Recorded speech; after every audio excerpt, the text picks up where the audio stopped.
মন্দিরে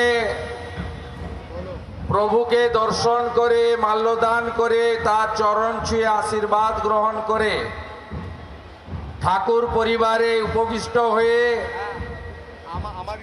মঞ্জুল কৃষ্ণ ঠাকুর মহোদয়, সুব্রত ঠাকুর মহোদয়, শান্তনু ঠাকুর মহোদয় তাদের কাছ থেকে শুভেচ্ছা এবং আশীর্বাদ গ্রহণ করেছিলাম। আজকে এখানে মাননীয় বিধায়ক এবং আপনাদের অতি প্রিয় মানুষ অশোক কীর্তনিয়া মহোদয়ের আমন্ত্রণে আপনাদের সঙ্গে সাক্ষাৎ এবং মিলিত হতে পেরে 2026 সালের জানুয়ারি মাসের 7 তারিখে এটা আমার একটি পরম প্রাপ্তি বলে মনে হয়েছে। তাই আমার এখানে যত মতুয়ার সমাজের কর্ণধাররা আছেন, গোসাই দলপতি নেতৃত্ব, সমাজপতি, প্রত্যেককে আমি আমার অন্তর থেকে সাষ্টাঙ্গে দণ্ডবত প্রণাম নিবেদন করি।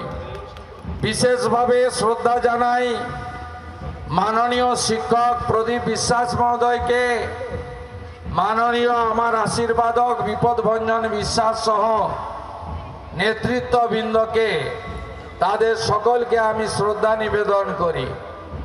আসুন আমার সঙ্গে গলা মিলিয়ে ঠাকুরের উদ্দেশ্যে বলুন, জয় হরি বল, জয় হরি বল। সবাইকে ধন্যবাদ। ভারত মাতা কি, ভারত মাতা কি। আপনারা জানেন যে আজকে আমি 2-4টি কথা বলবো এবং আমি রাজনৈতিক নেতা হিসেবে নয়, দেশের প্রধানমন্ত্রী নরেন্দ্র মোদীজিকে ধন্যবাদ জানাবো এই গেজেটটা হাতে নিয়ে। আপনারা জানেন যে ধর্ম জোর করে পরিবর্তন করার মধ্য দিয়ে একটা সময় ইসলামীকরণের বিরুদ্ধে 1907-8 সালে ঠাকুর বাড়ি রুখে দাঁড়িয়েছিল, ঠাকুরদ্বয় রুখে দাঁড়িয়েছিলেন এবং মতুয়া সমাজে সৃষ্টি করে ধর্ম পরিবর্তন করার জন্য ইসলামীকরণের বিরুদ্ধে রুখে দাঁড়িয়েছিলেন।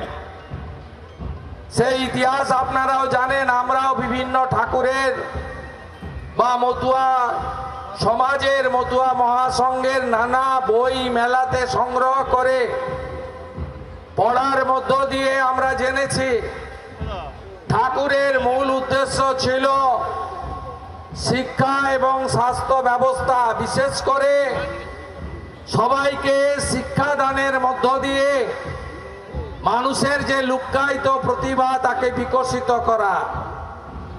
তিনি পথ দেখিয়েছেন জগৎকে এবং পরবর্তী সময়ে বিভীষিকাময় দেশ ভাগ হয়। 1947 দ্বিজাতি তত্ত্বের ভিত্তিতে মোহাম্মদ আলী জিন্নাহ পাকিস্তান করেন, কারণ তার ঘোষণা ছিল যে আমরা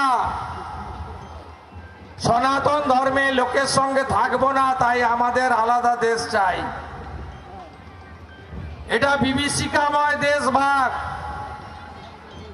আজকে বাংলাদেশের হিন্দুদের দুরাবস্থা, মতুয়াদের দুরাবস্থা দেখলে আজকের প্রজন্ম স্বীকার করবে এই দেশ ভাগের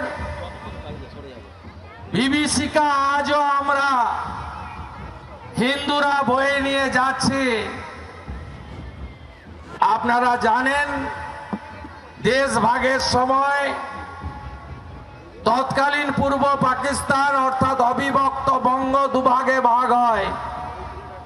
একটি তদানীন্তন পূর্ব পাকিস্তান, আজকের বাংলাদেশ, আর একটি ডক্টর শ্যামাপ্রসাদ মুখার্জি এবং স্বামী প্রণবানন্দের প্রচেষ্টায় 1947-এর 20 জুন বাঙালি হিন্দুদের হোমল্যান্ড পশ্চিমবঙ্গ, দলে দলে মতুয়া সমাজের লোকেরা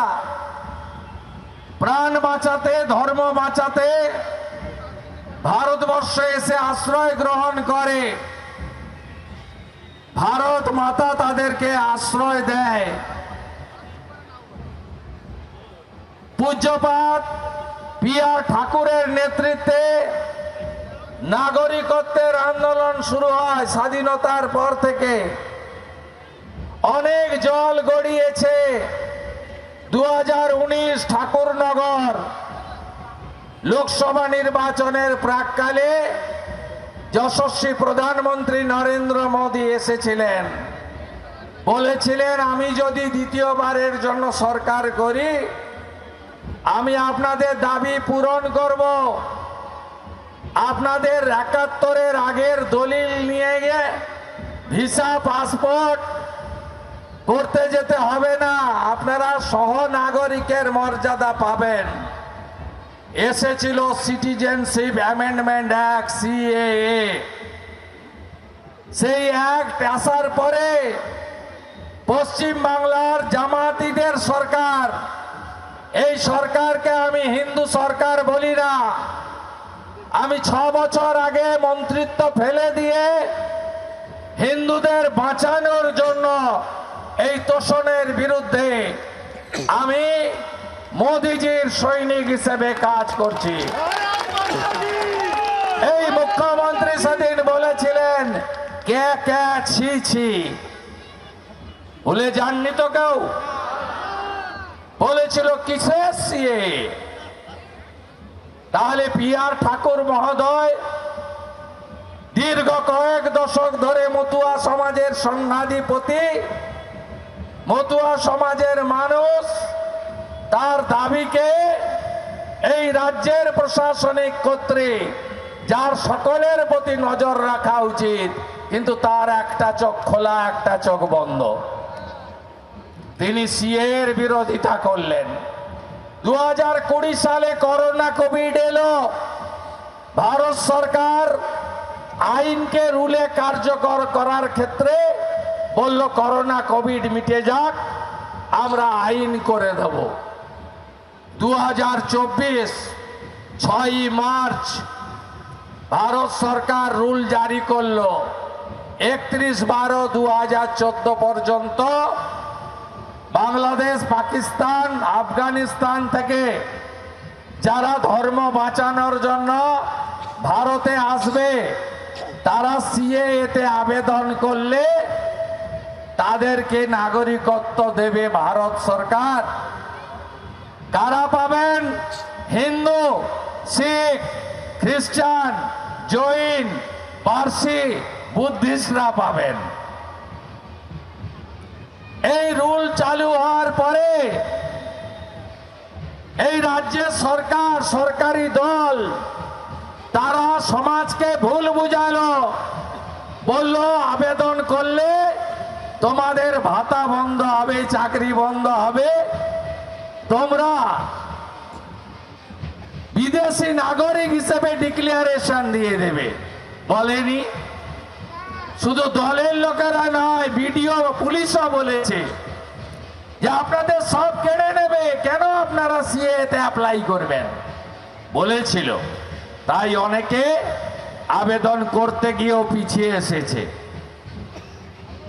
তারপরে এসআইআরে বা তারও আগে যখন পাহেলগামে বস্ত্র সরিয়ে হাতের তাগা দেখে কলমা পড়তে না পারার কারণে হিন্দুদের খুন করা হয়েছিল, সেই বিটান অধিকারীর স্ত্রী, বাংলাদেশ থেকে চলে আসা হিন্দু বোন আবেদন করেন, 1 মাসের মধ্যে ভারত সরকার তাকে সিএএ সার্টিফিকেট দেয়।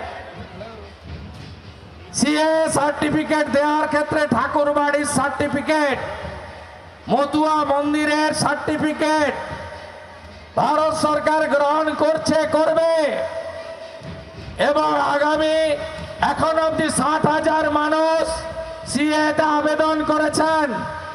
কার ভাতা বন্ধ হয়েছে, কার চাকরি চলে গেছে, কার স্কুলের অ্যাডমিশন চলে গেছে, একটা নাম বলুন। তাই কে কে ছি ছি বলা জামাতিদের সরকার আপনাদের ভুল বুঝিয়েছিল, বিভ্রান্ত করেছিল।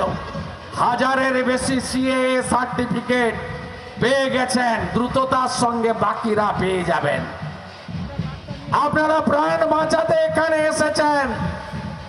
ওপারে বলা হয় যে ধর্ম ছাড়ো নয় বাংলাদেশ ছাড়ো।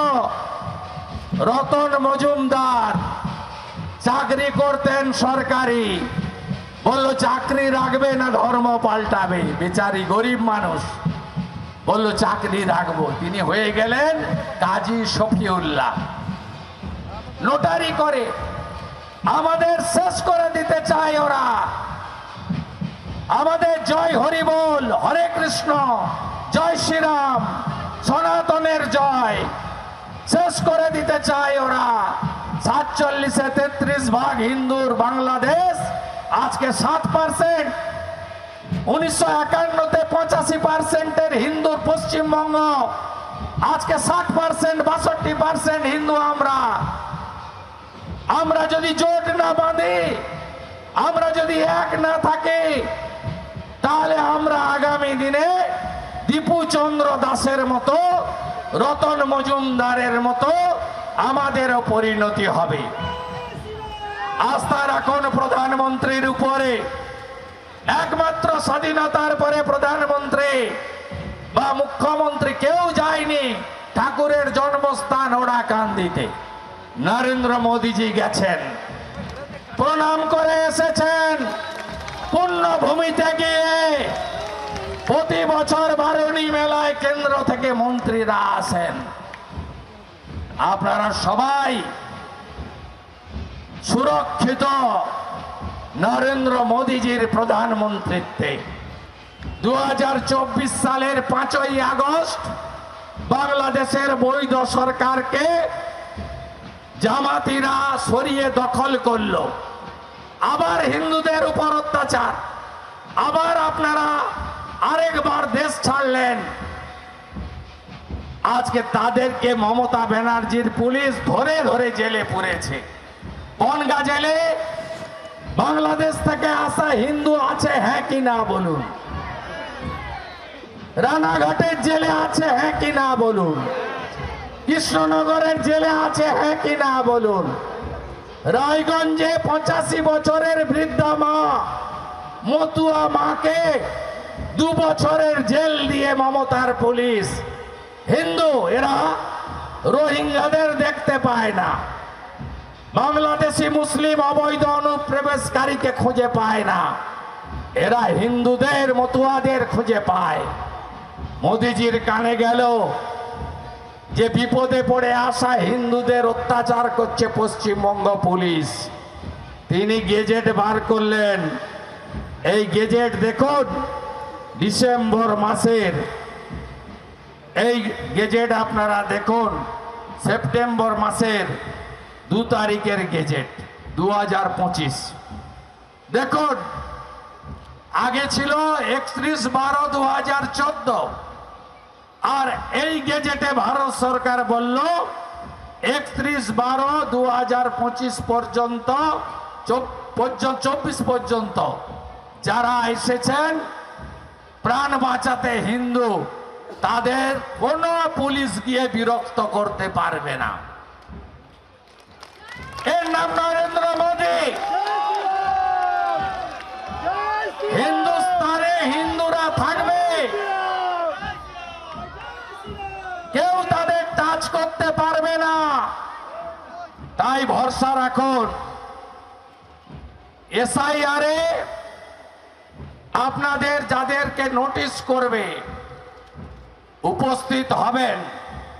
85 বছরের ঊর্ধ্বরা যাবেন না, বাড়িতে আসবে। এসআইআর এ যারা প্রতিবন্ধী, অক্ষম, অসুস্থ, তাদের বাড়িতে এসে হিয়ারিং হবে। আমি একটা কাজের কথা বলে শেষ করব। আপনার নাম যদি ইয়ারও কাটে, আমি অশোক কীর্তনিয়ার কাছে ফরম্যাট পাঠাবো, ডিওর কাছে আবেদন করবেন। ডিওর আপিলে আপনার নাম যদি বাতিল করে, আপনি সিওর কাছে আপিল করবেন। ডিও পর্যন্ত অশোক কীর্তনিয়া, প্রদীপ বিশ্বাস, বিপদ ভঞ্জন বিশ্বাসরা দেখে নেবে। ডিও যদি আবেদন বাতিল করে, সিও অফিসে যে আবেদন করবেন তার আপিলের বিষয়ে দায়িত্ব বিরোধী দলনেতা শুভেন্দু অধিকারী। मोदी है तो मुमकिन है, হিন্দুর কেশাগ্র স্পর্শ করতে কেউ পারবে না। মতুয়া সমাজ ঐক্যবদ্ধ থাকবেন। যারা মা কালীকে পুলিশের প্রিজন ভ্যানে তোলে, যারা সরস্বতী মূর্তি ভাঙে, যারা জোর করে পুলিশ জুতো পরে এলসিসিয়ান কুকুর নিয়ে ঠাকুর বাড়িতে মন্দিরে ঢোকার চেষ্টা করে, তারা মতুয়া রীতিনীতি, সনাতন রীতিনীতি জানে না। তাই যতই করো হামলা শান্তনু ঠাকুরের বাড়িতে, যতই করো রাজনীতি, মতুয়া সমাজ যদি ঐক্যবদ্ধ থাকে এই ধ্বজ উপরে উড়বে জয় হরি বল মন্ত্রে চারিদিকে। এমন সরকার আনুন আগামী দিনে যারা মতুয়া স্বার্থে কাজ করবে, পরম পূর্ণ ব্রহ্ম ঠাকুরের দেখানো পথে সবাইকে শিক্ষিত করবে, শিক্ষিত হওয়ার পরে চাকরি করবে, বারুণী মেলাকে রাজ্যের জাতীয় মেলা ঘোষণা করবে। বাংলার আওয়াজ, বাঙালির আবেগ, জি 24 ঘন্টা।